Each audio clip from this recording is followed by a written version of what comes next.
to the G.A.M.E 365 podcast. I got my girl, Lily Leon in the motherfucking house.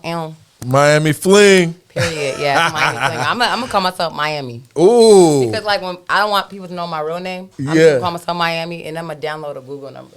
Oh, talk to me. Because these niggas out here getting too aggressive. Ooh, stalker vibes. Stalker vibes. So what I do if a nigga asks for my number, I will give him my number, but I will block him. Like I won't even call him. Like they'll send me a text. Why you gonna give him the number if you gonna block him? What the fuck you got going? I'm not. It's not that I'm scared. I'm scared for my safety. Like I don't. Because you see the bitches on social media. You hear the girl that got hit with a brick.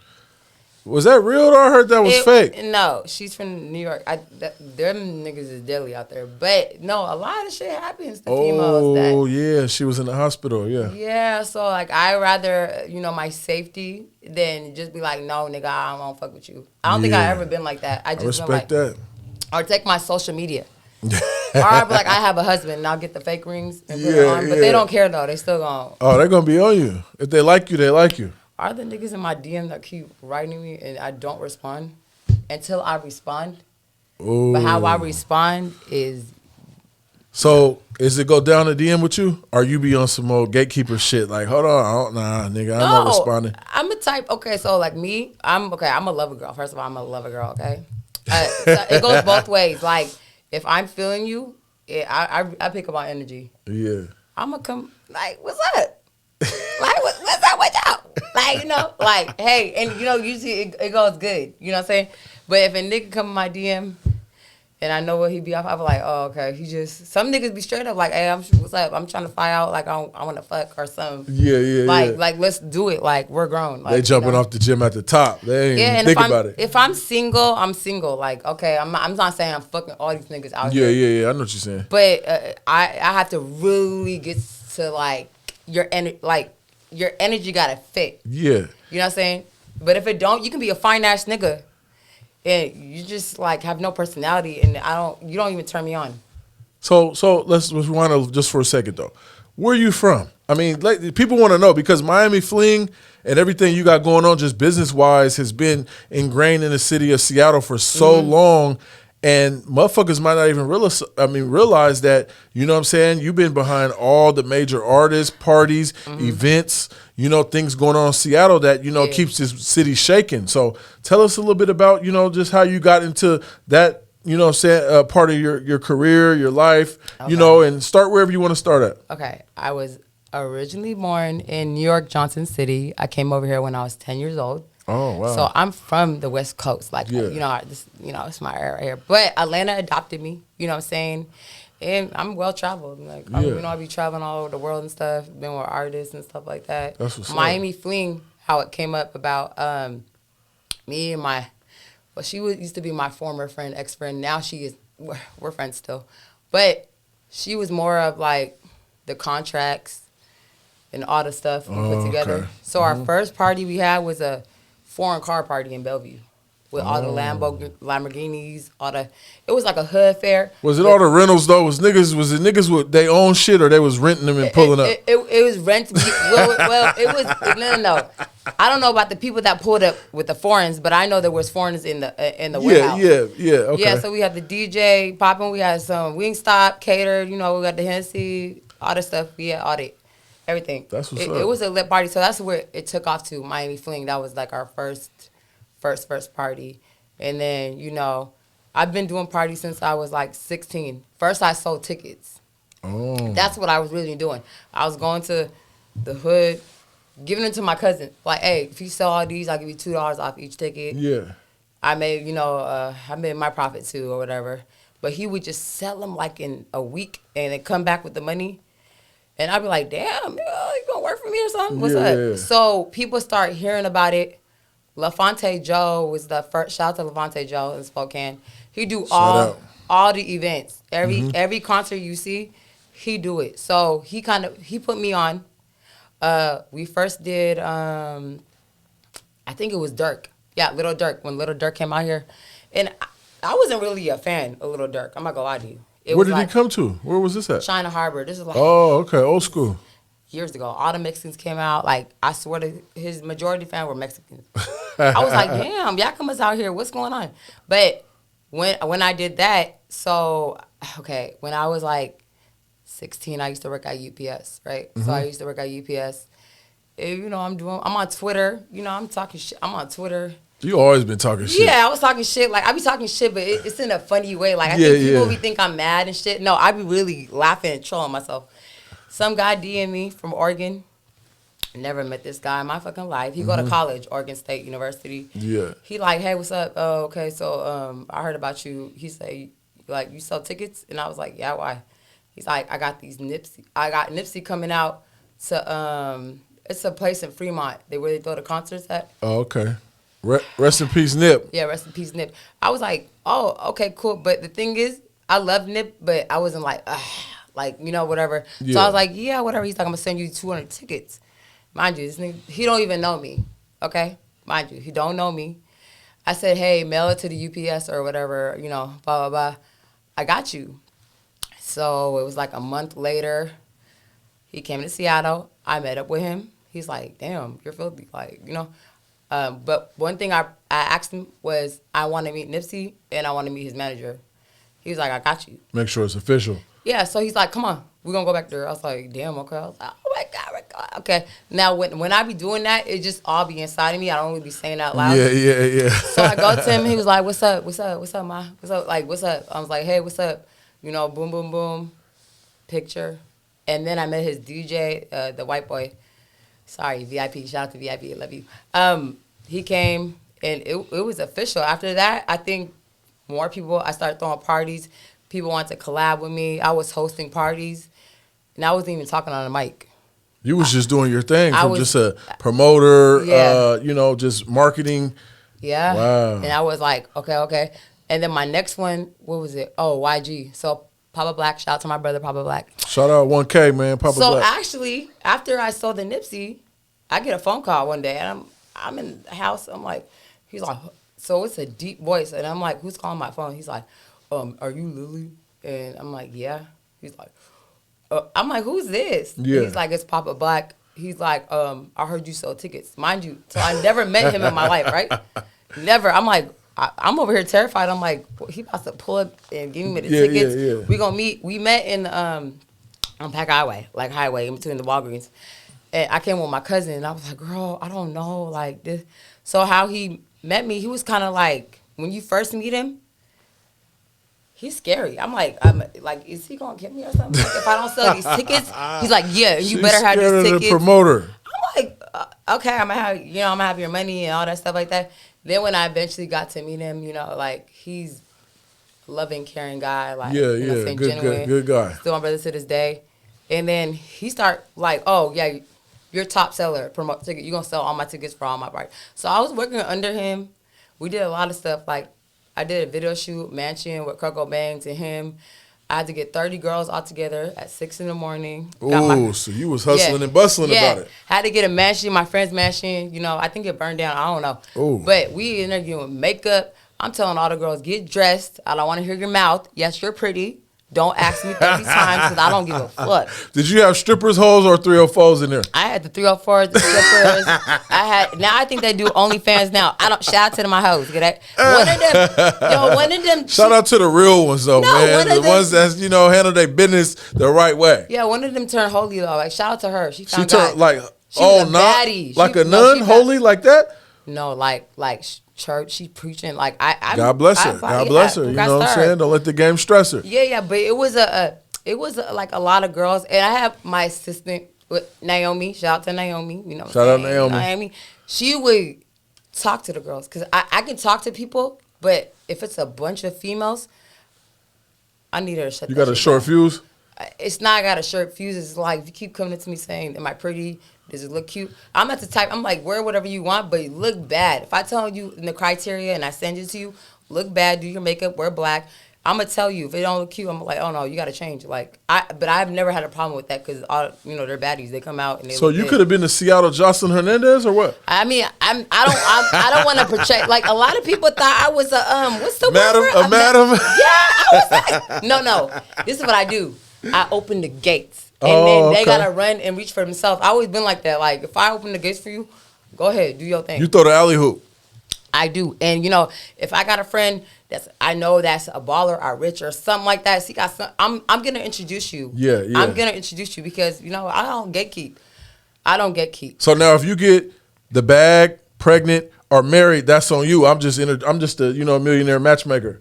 Yeah, basically like that. Like you did your thing. I got a lot of these bitches, their baby dads out here. So I mean, I don't know if they balling, but I got a lot of them. You know what I'm saying? A lot. You can ask every. Hey, either they balling or somebody on child support. Since I was in high school, I got girls that baby dads. Like I wasn't really acting like that. You know what I'm saying? I was just trying to be a friend. Yeah.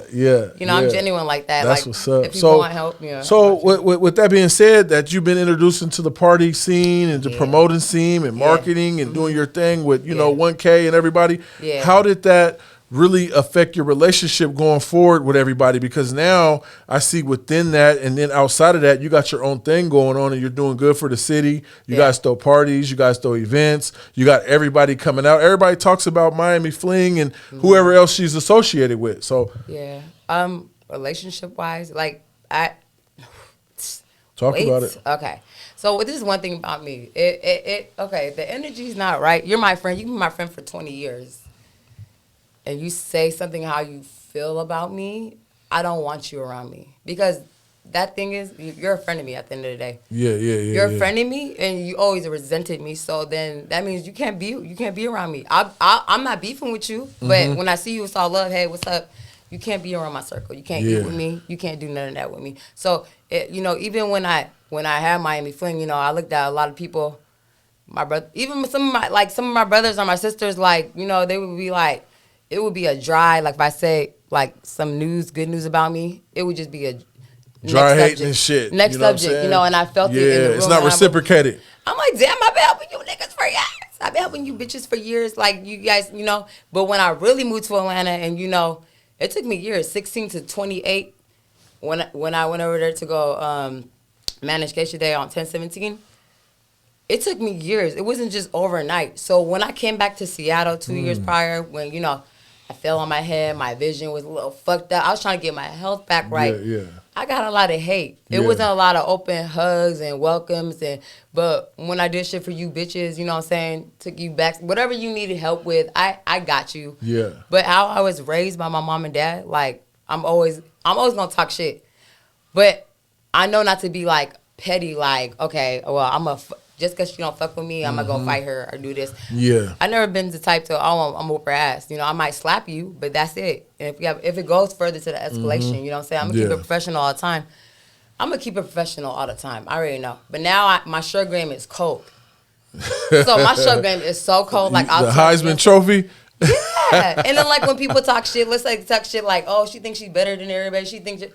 Why can't I feel that about myself? If I feel like I'm better for me in my own lane, and I'm not in your face talking about, oh, bitch, I'm better than you. I'm just doing what I do. Right? And if I don't bother nobody, why does it offend you? Why does it offend you? Their insecurity. Insecure. That's what the fuck it be. It's too much competition instead of, getting together and building a community of businesses and bosses. Exactly. Motherfuckers want to compete and sneak hate. Yeah, compete. It's crazy. I don't know why. Even my own cousin, like, I don't even know. He'll say, like, I'm his competition. And it's funny. And I'll be laughing. You guys no one probably knows him. But it's just funny because I'll be like, I don't even talk about you. Like, it be certain people that think I'm just so worried about them. I'm really not worried about you. I'm worried about my health, my mental, how I'm going to be better, what's my next money move, how I'm going to make money. There's a lot of free money out here. You guys are worried about me. It's a big bag in Washington, Seattle especially, you know what I'm saying? Worried about the wrong things, worried about what next nigga they gonna fuck. Like, I don't care. I don't like conversations like that. So not to go too deep into it, but you can go as far as you want to. How was the relationship with 10/17, that artist, and just, you know what I'm saying, dealing with somebody that's under Gucci Mane's umbrella? The relationship, okay, so me and Kay, I love her. She my sister to this day. It's always been love. After that, she knew how my health was. She was like, hey, sis, I think you need to go back home and take care of yourself. Okay? That's what's up. She's looking out for me. Shout like, out she's her. not, you know what I'm saying? She's not like, oh, no, fuck you, da-da-da. Because when I went down there, her first former manager wasn't really pushing her like that. And I was down there for other business. So, it just made sense. So, you know what I'm saying? She was like, I need your help. So I connected her with my people. Shout out to Official from QC. I was like, hey, she need a tour manager. So what we gonna do? Yeah. And I kept asking him and begging. I'm like, are you gonna do it? I know you're a busy man, but are you gonna do it? He's like, man, I'm gonna do it for you. Like, I'm gonna do it for you. Cause when he came up here, shout out to Taj. Shout out to my brother Taj. You know, he locked out. He gonna get out soon. He brought Baby and P&B Rock out here. Oh, okay. That's what's up. So, I was wearing, my Thizzle thing, like, some shoes Papa Black bought me. I think they were LeBrons. I don't know. It was like a cheap sweat outfit. I don't even know. It looked good. But I was sitting upstairs, blonde hair, like 31 inches. And then I brought some of my bitches, my friends with me. Sorry, my friends. I brought some of my friends with me. And then I was sitting back there. I'm very observant. When I don't know people, I like to watch people in the back room. I don't like to be like, oh, I'm in the party, I'm going to be fake. No, I'm not doing that. Sitting down, they're looking at me like, are you a rapper? That's the first thing he said. Are you a rapper? Because the thing is, my friend Leah sat on my lap. I don't know why she did that for. She just sat on my lap. Leah, if you've seen this, you funny. She sit on my lap, and they're like, are you a rapper? I was like, no, I'm not a rapper. Because the girls that came with me, they're not thirsty. Yeah. They're going to sit by me. They're my friends. They're not just like, oh, I'm in your face, baby. No, they don't care. They probably didn't even know who Lil Baby was back then. They knew who P&B Rock was, but they're not pressed like that. They got their own shit going on. So shout out to the females that got shit really going on out here, man. Real motion. Yeah. So I let them do their own things. I don't condone cheating, none of that. You know what I'm saying? Like, a lot of girlfriend, boyfriends don't like when I take their girls out. And it's not me. They think you about to get them loose out here? Yeah, that's what they think. But I'm not like that. Yeah, I'm not like that. So you don't have nothing to worry about. If your girl's choosing up, then that's not really your girl. Yeah. So she's out of pocket. She's out of pocket, yeah, man. I mean, shit. Official was like, when you come to Atlanta, I'm gonna take care of you. Mind you, I'm like, yeah, okay, whatever. 2 months later, I go to Atlanta. He take me to all the strip clubs. I'm so burnt. I'm like, I've never partied like this in my life. Like, I think Atlanta burnt me out to now where I do once a month events in Seattle. Yeah. So I'm like, damn, we going to the stripper spot. There's fried chicken. Like, there's fettuccine. I'm like, this can't be life right now. At the club, booty shaking, and you trying to eat dinner. I'm just like, every time I go to the strip club, the bitches always dance on me. I don't ask for it, but they be dancing on me. I'm like, girl, he's the one with the money. I don't know. They trying to turn you out. Yeah. So, after that, I just loved Atlanta. I was like, oh my God, I was just so culture shocked. And then the gentlemen were opening the doors, and that's what got me. Oh, Southern hospitality? Then I didn't have to take out my wallet. Oh, tricking. It was all on him. So Southern hospitality, tricking. Yeah. So it wasn't have to and fuck big the booties. Yeah, I had to fuck the nigga. I didn't have to do anything like whatever. They were just gentlemen. I was like, this is am I dreaming? But that's why I liked it with Southern hospitality. But West Coast is a little different. Like, put in my hands, the niggas, but it's just different out here. I don't know. But it was great. Atlanta was amazing. Came back during, I think, when COVID, still with COVID, right? I think it's probably. COVID. I don't remember. I think you did. I wonder if you did. It's when everybody started coming outside again.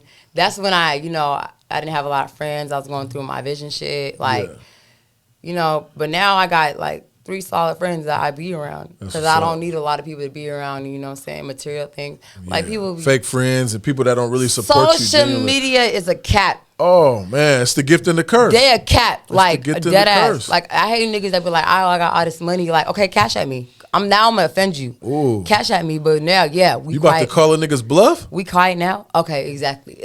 Yeah. You might take me on a first date. Crickets? To a steakhouse or something like that. But, that shit don't impress me. I'm not going to lie to you. I can do it by myself. You said I can cook my own T-bone. What? I can be the nigga and the female in the relationship and please myself. I don't need a nigga like that ass. No, don't say that. Yeah, I can please myself. So what was your top 5 individuals in the music industry, rappers, just from labels and that you dealt with? Like, what was it cool, or is it they fake, or is it like you just, it's just business? How is that dealing with these motherfuckers in the music industry? Because people, like you said, they put on a image on the internet, but then when it comes down to behind the scenes and interpersonal relationship, motherfuckers don't be who they are. And then I heard that some people are who they are on the internet. Oh. The music business is a club. Like, it's the streets. It's the streets. It's basically the streets. The A&Rs, they can blackmail you. They can do a lot of shit. They have the power to do anything they want to do. Wow. they can say one thing about you, and the industry don't fuck with you like at that, you know. And they just tarnish your image. They tarnish your image. They make you look like a bad person. It could be a lie.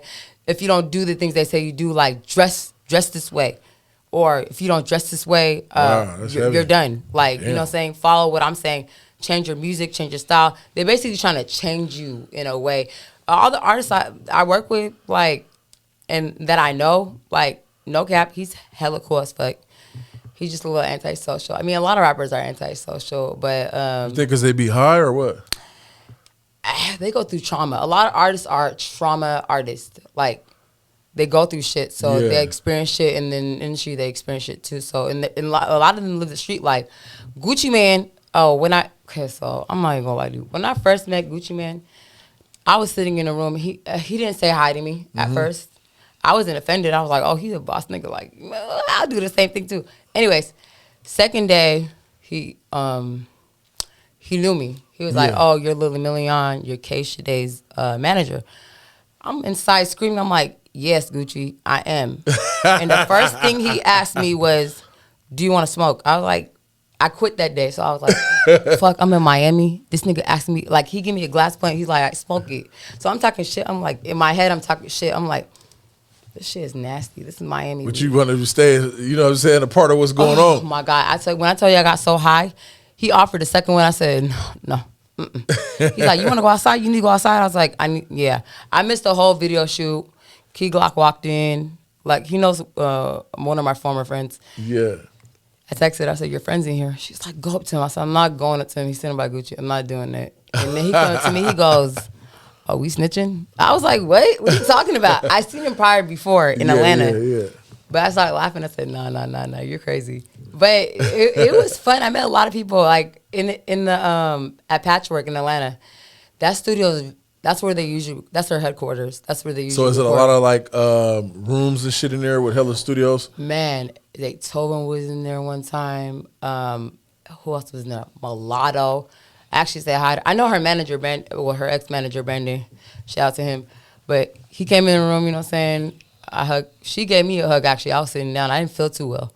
She gave me a hug. She's like, what's up, girl? And I was talking to her. I was like, hey, make a shout-out video for my brother. She did it with no hesitation. I heard her spit, and I was like, oh, you're filthy. Like, you're too dope. Like, you write your own shit? She's like, yeah, I write my own shit. Without being cocky or anything like that. Fujiano, shout out to him. Like, you know. Yeah, shout out Fujiano. My bro. He used to date K-Shade, which a lot of people, they probably know now. But he used to date K-Shade. He's going to get out soon. Shout out to him. Yeah, free him, man. Free Pooh Shiesty, free all of them, man. He used to always be at the house doing his rap, but he's really, really, really talented. You know what I'm saying? I met Raz. It's funny, I met Razby in the club. He's hella funny. He be on Clubhouse every time. Now he's on Bad. Whatever. I met a lot of people chaotic. I met a lot of people. That's good. Like That's Trick good. Daddy. Like, man, I can't even think right now because Atlanta got a lot of people. And when you go to a club in Atlanta, like, you don't even know who's sitting right, like, next to you. Like, I had an 808 Mafia sitting right next to me. Dave East right up there. Like, G Herbo over there. Like, what's going on? Mm-hmm. Yeah. And Atlanta's just, I don't know how Atlanta is now, but back then Atlanta, that was lit. So Atlanta's getting oversaturated. I think. I've been hearing about that. Plus, I've been down there for hella years. Yeah. So on your transition back to the town, Seattle, how did you apply all your knowledge, you know, everything you knew, your connections and networking with artists, and then what you already solidified in the city? How did you apply that to where you are now, Miami Fling, networking with, you know, everybody you're networking with to start doing what you're now? So just talk about that, and then some of the entrepreneurship things you got going on now, like what you got popping. Oh man, like how do I? You talking about like how did it make me better or what I'm doing? Yeah, how did it make you better and just how you became who you are? Because you got shit popping. You've been behind the last 10, 15 motherfucking parties and all that. I forgot to tell you, Drake's the one that made it poppin'. Drake's dad first. Oh. When I had the Ratchet Rich clothing line, sent it to him in a DM. I DM'd him because I was like, no one's gonna DM him. I talked about this in other podcasts. No one's gonna DM him. Let me DM him fast. He's like, email me. And I was like, okay, I'm gonna email you. Yeah. I emailed him, sent me his number. He said, come to Memphis. But mind you, I had to work, so I was like, I really can't come to Memphis. Yeah. He's like, but we're coming up there. So I was like, okay, cool, whatever. I'm thinking of another. I'm like, tickets. Yeah, I'm bring my cousin, all them. He's like, okay, how many tickets do you need? I was like, just give me 4, whatever. I go. They end up being passes. So we go to the OVO back room. This is in Tacoma. We go to the OVO back room, drinks, all that stuff. I seen Drake. Now, mind you, I don't know. I'm not the type of person that go up to you unless I feel your energy of me going up to you. Yeah, like, yeah. For situation with You're Gunna. inviting. Gunna, he was very open and welcoming. Like, yeah, okay, I know, I feel his energy. I'm going to go say hi, whatever. I say hi to him. Drake, I didn't want to introduce myself at first. I just didn't feel like, I don't know what happened that day. The dad came to me, he's like, Lily, I'm going to introduce you to my son on the 3rd day. I'm like, oh, okay, cool. You going to be out for 2 days? Yeah, okay, bet. Passed by. He said, hey, this is Lily. He's my friend. Nice to meet you. He asked me a random question like, what's there to do in Seattle? I was a square, I think, back then. I don't know. I just said, I told him, take the ferry, go to Bremerton. Oh, hell no. This is me, though. This is like when I was like really lit, but then that took off. You didn't tell him go to Catfish Corner or nothing, man? Or No, I didn't know about that. I was eating, I grew up with East African parents. We was eating injera and chicken. That's it, but not the chicken from the Catfish Corner. But that's what really took off, and then I applied it from that, and then networking is so easy. All I do is DM somebody. Mm-hmm.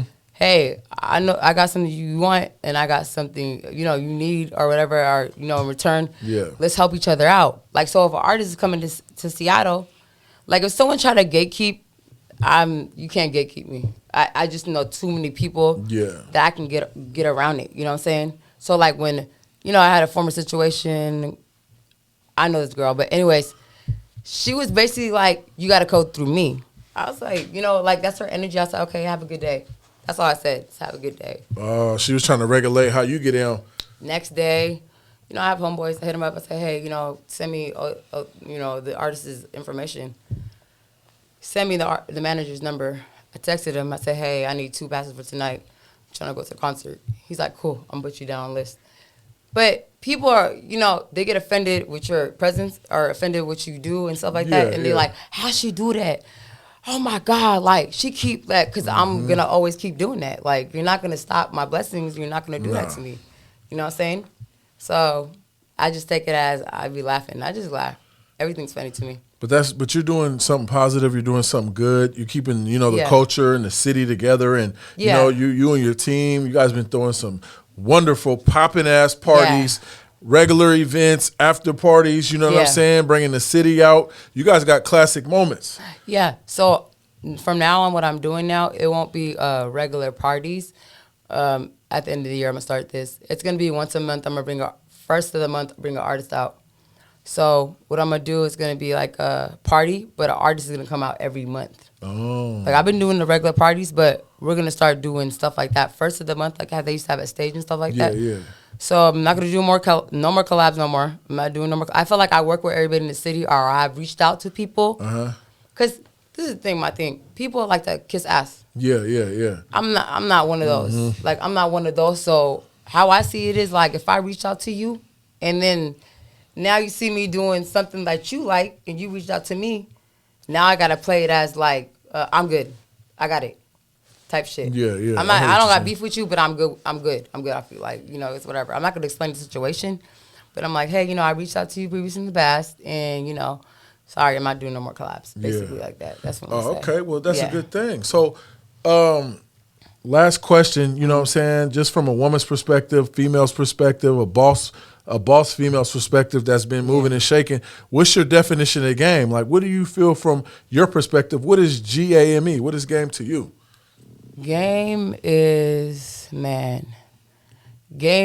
like, okay, it's not about money, right? Yeah, no. It's about the richest in you. Like, people can see your glow when you walk in a room. When I walk in a room, faces are sour. Yeah. Like, I just have that energy where your face is like, kind of like, it's down, but why is it down? You know what I'm saying? Yeah, why is it? So game to me is like, it's a hustler mentality. Yeah. Like, I'm a hustler. I've been a hustler since I was 16 years old. Yeah.